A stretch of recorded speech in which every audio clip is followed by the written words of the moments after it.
বড় আপুর গ্রিন কালারের শাড়ি আর মাঝির উপরে চুড়ি পরে রেডি হয়ে রওনা করেছিলাম একটা বাঙালি ফেয়ারে। নাহিদা সোম্যাল পিকল কালেকশন বলে একটা আচারের স্টল, আমরা সেখানে গিয়েছিলাম। বড় আপু অস্ট্রেলিয়াতে জবের পাশাপাশি নিজে একজন এন্টারপ্রেনিয়ার। দাদি নানিদের হাতের আচারের যে স্বাদ, এই আচারগুলোতে আশা করি আপনারা সেই আচারের স্বাদগুলো ফিরে পাবেন। এই মেলা থেকে বাঙালি উদ্যোক্তারা তারা তাদের নিজস্ব ব্র্যান্ডকে প্রমোট করেছে বিদেশের মাটিতে, দেশীয় অনেকে।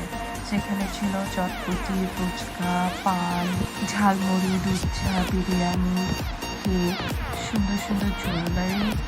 ও সবচেয়ে মজার ব্যাপার ছিল দেশীয় জামদানিও সেখানে অ্যাভেলেবেল ছিল। এটি ছিল বিদেশের মাটিতে দেশীয় কালচারের স্মরণীয় একটি দিন।